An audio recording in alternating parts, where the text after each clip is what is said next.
Жамаат, ғилім деген вақытта, ку вақытны бізге ғилім ул нишек табылса, институт һәм университетларда гына үйрене торган китаплар, аңлашылмаган бер телдә сөйләшү генә күз каршыбызга килеп баса. Ләкин дә Аллаһ Субханаһу ва Тааля Дауд алейһиссалам турында безгә искә төшерә. Кайсында ул аңар өйрәткән нәрсәгә? Тимерчелеккә. Аллаһ Субханаһу ва Тааля Кур'ан-ы Кәримдә әйтә истауду билlah. Ва аланна лахул хадид.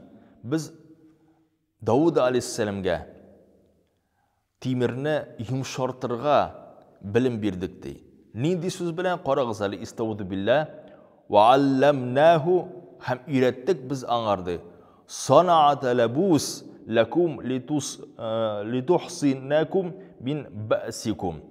Аллаһ Субханаһу ва Тааля әйтә, biz сиңа өйрәттек, аңар өйрәттек нәрсә? Шушы тимирдән киемнәр тегергә. Кайсы сезне сугышта саклаячак авырлыклардан дип әйтелә. Сез аны күз каршыгызга ничек китерәсез? Дауд алейһиссалам тимирне куллана тоткач, ул теге пластилин шикелле, су шикелле җибеп киткәнен микән, яки ничек рәвештә? Аллаһ Субханаһу ва Тааля әйтә бит, өйрәттек ди. Ничек шушы тимерчелек эшенә? Без карасак, тимерчеләр ничек эшлиләр? Кыздыралар, сугалар, махсус инде тимерләрне бер-берсе арасында бутыйлар, һәм дә нәтиҗәсендә инде каты тимер ул суга әйләнә. Һәм дә андан инде фақат инде кылычлар гына түгел, шүкешләр һәм дә балталар гына түгел, хәтта киемнәр дә теккәнен. Кадерле җәмәгать, әгәр дә без аңа карасак, һәрбер пәйгамбәрдә булды үзенә карата бер шөгыль һәм дә билем. Диндән өстә. Нух алейһиссаламны карасак, инде ул агач эшендә оста булган, шул сәбәптән ул карабын төзи алган. Идрис алейһиссалам кием түгендән булсын микән? Әгәр дә Сулейман алейһиссаламны карасак, ул идарәче патша булган. Пәйгамбәр Мухаммад Мустафа саллаллаһу алейһи ва саллям карасаң, ул яхшы сәүдәгәр булган.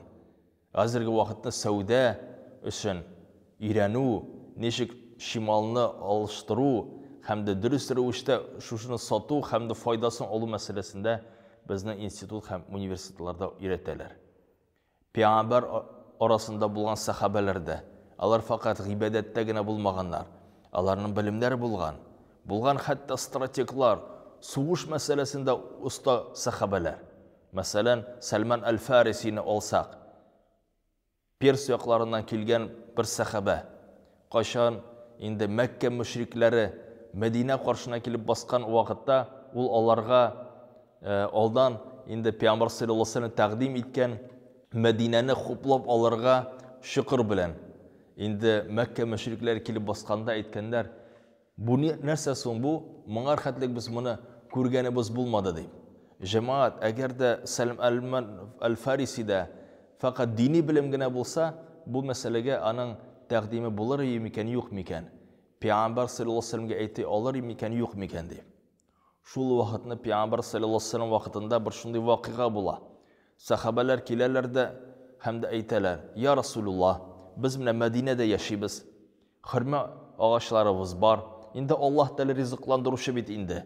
Хөрмәләребезне инде сиркәләндермәсәк, инде алар бары үсә бит инде дигәч, үсә инде дип әйтеп куйган Пәйгамбәр саллаллаһу алейһи ва саллям. Карасалар, сиркәләнмәгәч, аларда бал җыелмаган. Бал җыелмаган. Һәм дә алар килеп әйткәннәр: "Я Расулуллаһ, карале, безнең бит инде хөрмәләребез бал җыймады. Ничек соң?" дип әйткән вакытта Пәйгамбәр саллаллаһу алейһи ва саллям аларга матур итеп җавап кайтарган.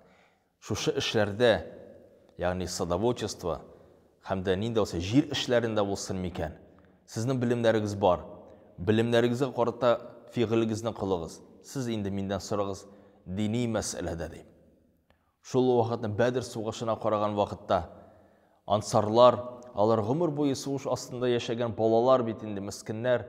Пәйгамбәр саллаллаһу алейһи ва саллям үзенең гаскәрләрен тизеп куйгач, алай дип әйтеп куялар: "Я Расулуллаһ, моны сиңа Аллаһ куштымы, яки син үзеңнең белемең буенча эшлисеңме?" Ул әйткәч, "Мин үземнең белемем буенча эшлим" дигәч, әйткәннәр: "Инде бу гаскәрләрне менә шушылай тизеп куярга кирәк." Һәм дә нәтиҗәсендә алар гаскәрләрне икенче рәвештә тизеп куялар. Каян бу килә җәмәгать? Дини белемдән киләме, яки дөньяви белемдәнме? Әлбәттә, дөньяви белемдән. Һәм дә безнең соңгы 200 елда гына, бәлки 300 елда гына дини белем һәм дә дөньяви белем аерылды. Югыйсә моңар хәтлек дини белем һәм дә дөньяви белем алар бер рәвештә булдылар. Коръәни Кәримне ачкан вакытта без күрәбез, Аллаһ Субханаһу ва Тәгалә игътибар итә.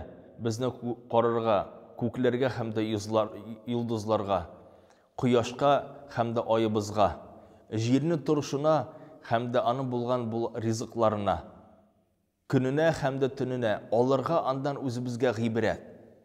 Әлбәттә, Аллаһ Субханаһу ва Тәгалә әйтми безгә Коръәни Кәримдә: "Алыгыз дини белем, алыгыз дөньяви белем" дип. Аллаһ Тәгалә айырмый. Аларны бер Коръәни Кәрим эшенә безгә сыйдырып бетерде. Һәм дә әлбәттә, дини белемнәр ягындан караганда, инде галимнәребез алар бер яктан дини дә булды, шул ук дөньяви гыйлемнәрне дә, алгебра булсын микән, химия булсын микән, геометрия булсын микән, аларның гыйлемнәрен барчасын алар өйрәнгәннәр.